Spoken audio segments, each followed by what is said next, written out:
Hey there, good afternoon. Welcome to Entrepreneurial Live Interviews with Connie Fuksa. I am Connie Fuksa, and I have been coming to you guys like several times a week, talking to you, sharing stories with you guys from some amazing people that just have a spirit inside of them that, when something showed up or something that they really had a lot of interest in, decided to cultivate inside them and really just energize them. And, I wanted to share stories with you guys for lots of reasons. One, because there's lots of people out there that started something that maybe hit a roadblock or started something and it didn't work out. So they started something else, or maybe somebody who wants to start something and they're just not sure where to start.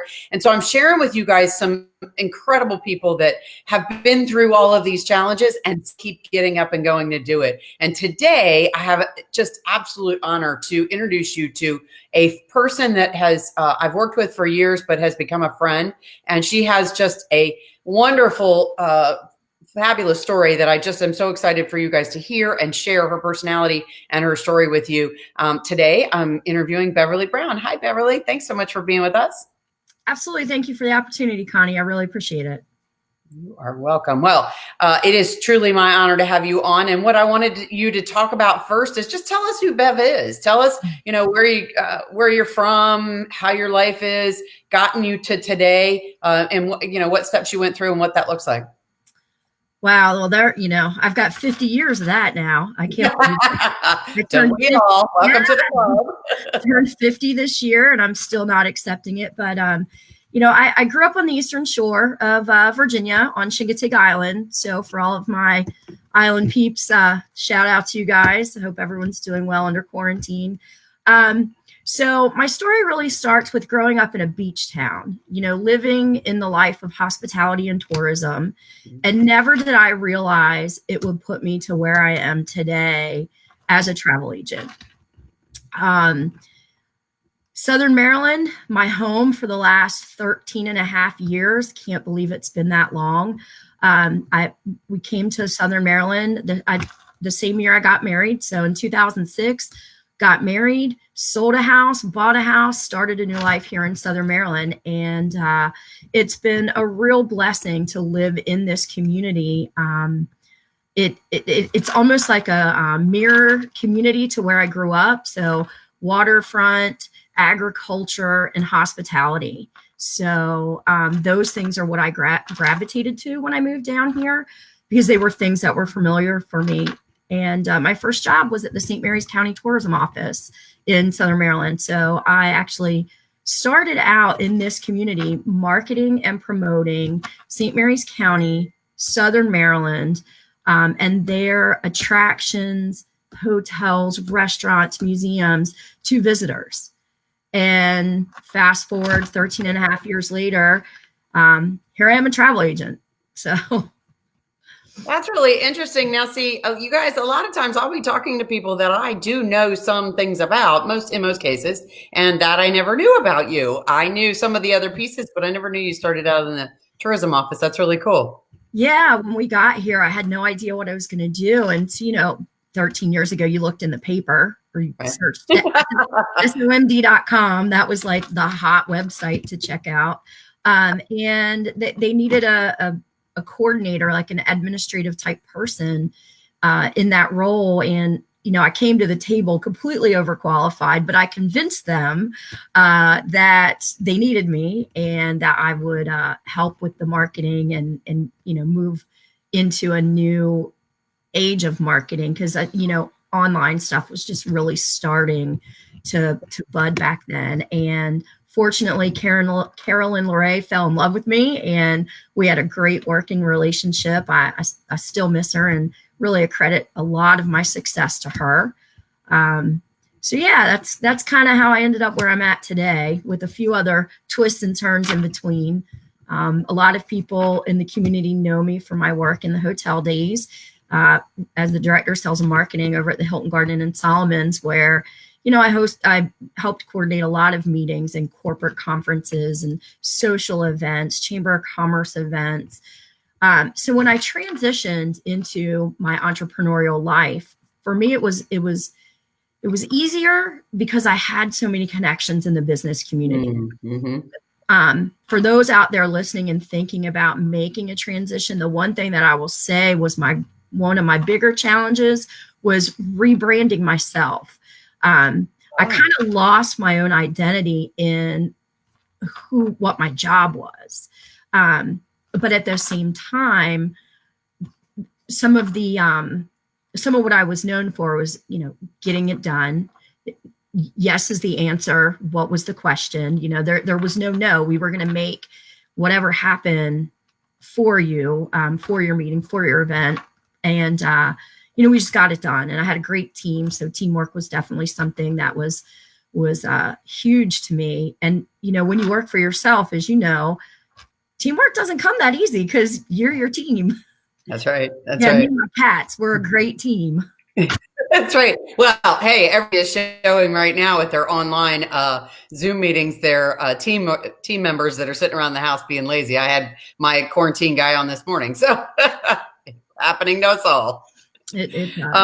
So let me go back to a couple of things real quick because growing up in the beach town, in the tourism area, I mean, I knew some of that about you too, but that really is interesting how from there maybe we see this, that part of your life, and now in your 50s you have a business. And what's the name of your business and what do you do? I am Chesapeake Travel. I'm an independent contractor with Travel Leaders, which is the largest travel agency network in the country. I am local to the Southern Maryland region with our office in St. Mary's County, but I'm also global. So I have clients from coast to coast, north and south. I love helping and servicing people with what I do. Excellent. Excellent. So, and I wanted you to say that obviously because we want to showcase your business for sure, but more, I want to talk about you and how this gravitational into the entrepreneurial world, because I think it's really interesting. People talk to me all the time and say, well, I don't own a business. I don't run a business. I don't really understand. But what, we've been sharing a lot of is how you went from regular traditional, corporate America in its speak, right? To, and you made that your own. I mean, you went from the tourism kind of town thing, which is interesting because I knew that, but I don't think I really ever equated it when I think about you, which obviously is for real. So you lived that kind of situation and then you gravitated into, hey, you just landed and discovered on the St. Mary's County tourism office. And then you started working with a hotel and doing all of those things. And probably much more than that job description ever included was you. And then you said, wait a minute, I do love doing this kind of thing. And here I want to do it myself. Talk to us about how you did that change. Like what was it? What made you go, I don't want to do the corporate America thing anymore. I want to do this myself. Yeah. For me, it was a really tough decision. There were some things that had changed in the work environment where I was, and it just didn't feel good anymore. Okay. Going to work each day no longer felt good. And I got to the top of the Solomon's Bridge where I love to see that view. And as I was descending, I started to not feel good in my stomach. And when that starts to happen, a change needs to be made. I was at the pinnacle of what I was doing at the time. I had won awards 2 years in a row, an estate award, and just loved what I did, but started not feeling good. So I knew I needed to make a change. And I'm so fortunate that an opportunity actually presented itself to me. And thank you, Lori Wentworth. Hopefully you're out there watching. She's our agency manager and my mentor in this travel biz, which is just, I'm so blessed to have someone like Lori who's been doing this since she was 18 years old. And we're the same age, so y'all do the math. But she said to me, we're expanding our independent contractor program. I think you would be great at it. And what do you say? And of course, my first response was, I don't know anything about being a travel agent. And Lori said to me, you have all the skills that you need. I'll teach you the rest. And oddly enough, it was the second time in my life I had heard that. And the other time was about 7 years prior when I left the tourism office to go into the hotel industry. And my dear friend Gail Perry said, I want you to come work for us in the hotel industry. And of course I said, I don't know anything about selling hotel rooms. I just sleep in them. And she said, you have all the skills you need. I will teach you the rest. Mm-hmm. So to hear that the second time in my life, to that degree of you've got it, we'll hone it in for you, made me realize that it was a real opportunity. And that when I thought about it, yes, I did have all the skills. I love learning. And I knew I'd be able to help people and make their dreams come true with vacations. So that's kind of how it happened. The opportunity presented itself right at the time that I was really starting to think about what's next for me. What do I want to do next? And that was 2013. And then, when you're about to make that decision, so for everybody out there thinking about, taking the leap, yes, you have to have faith, and yes, you have to trust the process, as our good friend Win Briscoe says. But I want you to think about lining yourself up financially for success. So took about 6 months evaluating expenses, seeing when things would get paid off, having those home discussions, with my husband, just to make sure that if I did fall flat on my face, would we be okay? So, it's when you make a decision to go out on your own and be your own boss and own your own business, it's not as glamorous as you think, right? It's really not. You're either going to make it, break it, or, and cry a lot in between. Fortunately, the tears have not come as much as I thought they might. And I, not that I think I've completely made it, but I've really enjoyed what I've been doing. I've been successful at it. And I look forward to many years of being in this crazy fun industry, because it's so much similar to some of the things that I've done in the past. Nice. Yeah, it just you hit on several things that I really wanted to roll back through. You talked about mentorship, which there's a common theme, guys, and I say this almost every interview, but it's so true, because you listen to the people we're talking to. A mentor is a person that has what you want, that can teach you how to do it, and you have to not be afraid to ask for help. It's okay to say, hey, I'm very excited about this. I feel very strongly about it. I want to know how you did it.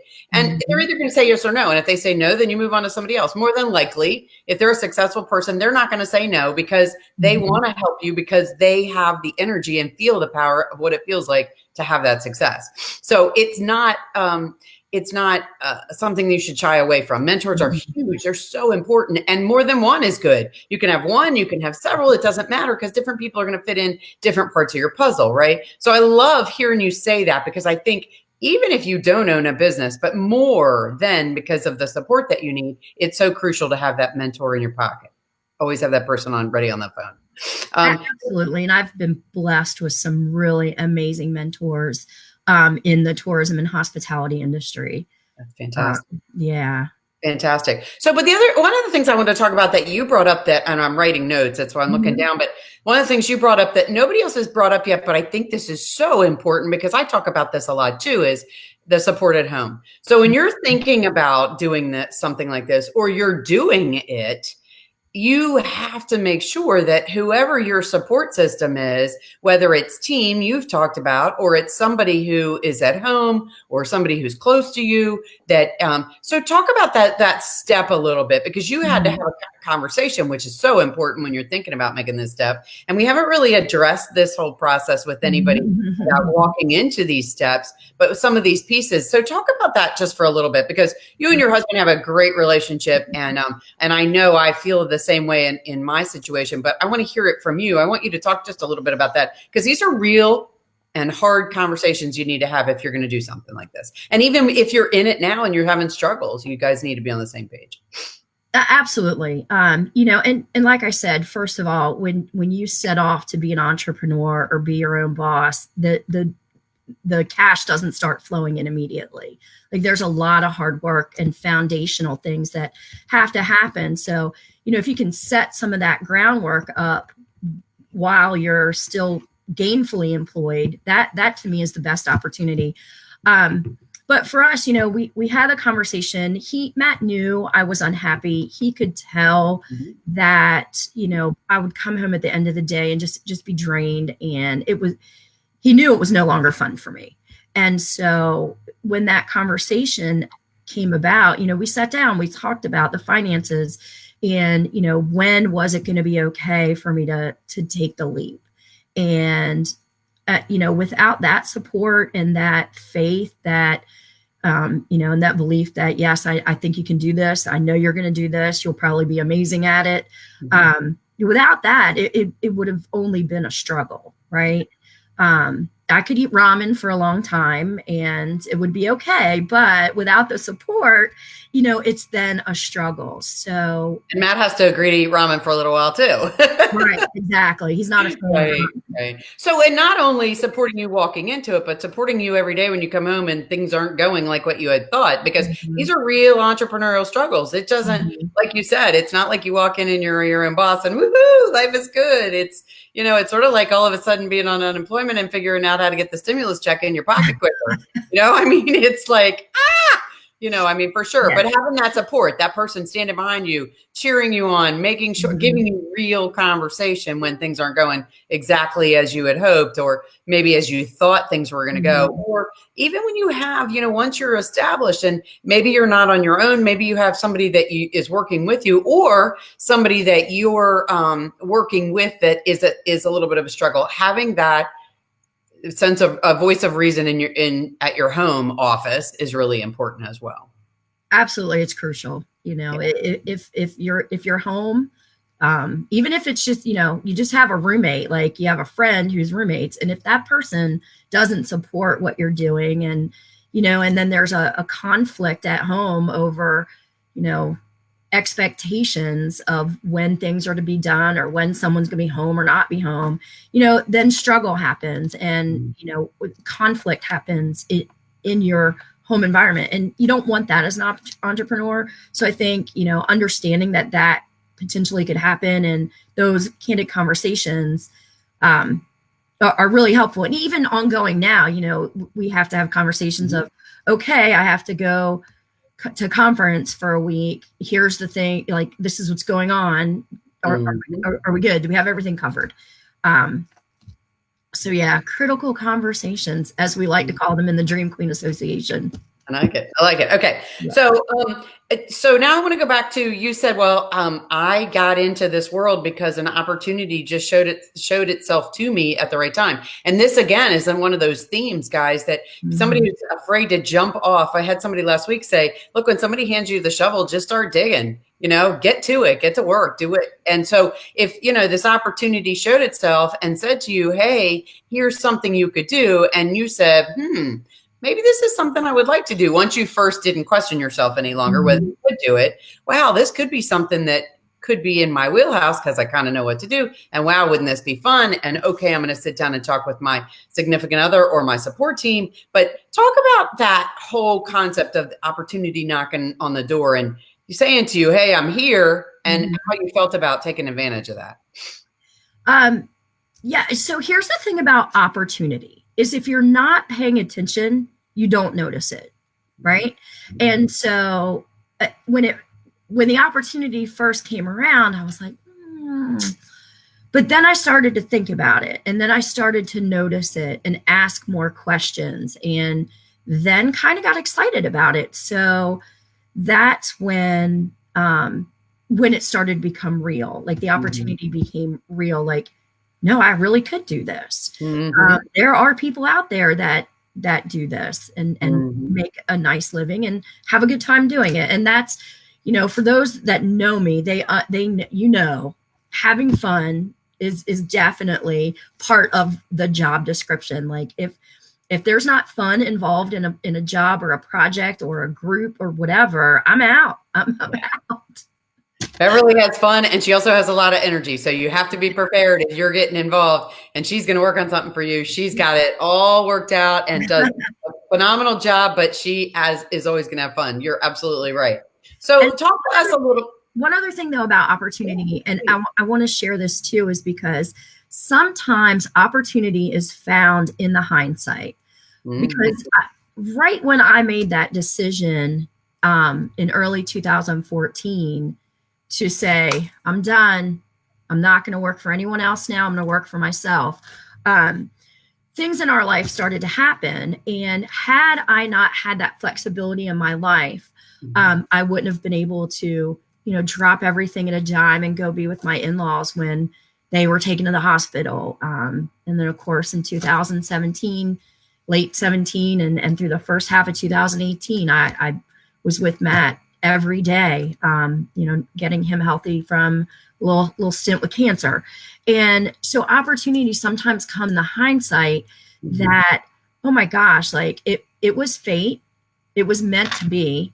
It was meant to happen. You just sometimes don't realize it till a little further down the road when you can stop and look and say, oh my gosh, if I hadn't have said yes to this, or if I hadn't have taken this road, I wouldn't be able to do the things that I'm doing right now. And for me, having a business that can be so mobile, especially with the internet, and how we do business and travel. I mean, I could sit in a hospital room and take care of my clients while I was, intermittently talking to doctors and nurses. So hindsight sometimes is where the opportunity is found, not always just taking that leap. Well, and I think it's important to point out to this end that, that opportunity conversation is real in the respect that if you're struggling where you're working, you're really unhappy, and something does present itself, if it's something you believe in, maybe it is worth the opportunity to take that chance and see some of that through. You have to be all in, otherwise you're not going to survive the low side. So I'm not saying just, jump in on anything that comes your way and shoots across, but if it is something you feel strongly about and you guys are all on the same page and you do work out those pieces, the rest of it's going to fall into place as it's supposed to. So hence the hindsight comes back and says, see, if you hadn't done this, you wouldn't have been in the same position that you are now. So I think that's really important and really interesting to point that out. I mean, it certainly doesn't make you make that choice, but what it does do is say it's okay to make that choice because other things are going to fall in place that you never saw coming. And that's what I hear you saying. Yeah. So it's fantastic. All right. So let's talk about something that I do ask everybody about superpowers. And when I talk about superpowers, it means two things to me. Number one, what are you just magically good at? Absolutely magically good at that, that is just your thing. It automatically naturally happens. That's number one. Number two, what is the thing about being a travel agent and doing what you do that makes your skin tingle when it happens because it's so exciting and you're like, oh my gosh, this is why I do this. I absolutely feel magical right now. So give us those two nuggets from you. Okay. So I think the superpower is I'm able to paint the picture for you with words. I can get you to the point that you can see yourself in whatever that bucket list trip is or whatever that travel dream is. I mean, even if it's a work trip, right? I can make that seem amazing fun too. I don't know. Is that power persuasion? But the event, but to be able to get people to see this can really happen and imagine yourself there. I'm good at that. And then what really jazzes me up about what I do is I enjoy the planning process and getting people excited for what's about to happen, even though they might be laying down a nice chunk of change. But I enjoy getting them excited about it, seeing it come to fruition for them, and then hearing about it on the back end. That was amazing. Or that was everything I expected from arriving to the airport, going through customs and immigrations. You painted the picture for me that I felt like I'd already been there. And so for me, that's what really excites me is that joy and just, love it. Saving people money on their vacations. I'll spend your money like it's mine, unless you want me to spend it like it's yours. So yeah, those are all the little things that really jazz. Well, that's really cool. I can speak to the fact that Bev's done 2 trips for me. One was sort of a, just find me a hotel. I'm just making a quick trip, but it was great. And then the second one was, and just to toot her horn for a minute, she does. She gives you all the pieces. So the expectations are exactly what you think they're going to be. Then to planning an out of the country trip for us, that was exactly what we expected to be. And the most beautiful part about it all, well, two things, was that it was every down to every detail was exactly what I thought it would be, because she had already prepared me for all of that. But the other side of it was that I always knew when I traveled with her and she gave me information that if something was wrong, I could call her and say, this isn't what you told me. And it may not have been something she planned on being a problem, but she knew exactly how to fix it. And she was always there on the other end. So just to toot your horn, the fun part is hearing you explain the things that we see. What you think you're doing and is your superpower is 120% true. So very exciting. That's really cool to see you explain it too, because I can just see it on your face and I know you personally. So I can say, I know that's it. And when Bev gets jazzed up, everybody involved is jazzed up. That's so much fun because she has so much energy. So that is super cool. Very good insight. Tell us the number one question or the number one thing that people want to know if they're going to work with you that they usually ask or they're looking for. The first thing that people are really thinking about, and I wanted to preface this by saying, a lot of times I work with entrepreneurs, coaching them on how to share their value. And one of the things that people don't think about is the questions that the customers ask them. So not that you do or don't share that information, but I like to share this with everybody who's watching, because I feel like entrepreneurs need to understand that the best way to explain what you know is telling everybody the value and the information you have in your head, not what you do really well, but what you know that they don't know. So that's why I like to preface that about what people ask you the most. So give us some nuggets. Okay, so probably the number one question is, have you ever been there? Right? And interesting. Yeah. Yeah, have you ever been there? And while I have not been everywhere, and there are areas that I'm an expert in. The Caribbean is one. But while I might not have traveled to Europe as extensively as other agents have, I have a network of people that I can reach out to and say, hey, what is your best options for a hotel in Rome? What is your best place to go eat in England? Or, is it worth spending X on this, or should the client get this? So between Facebook groups, the Travel Leaders Network, Lori in the office, who, like I said, she's my Yoda.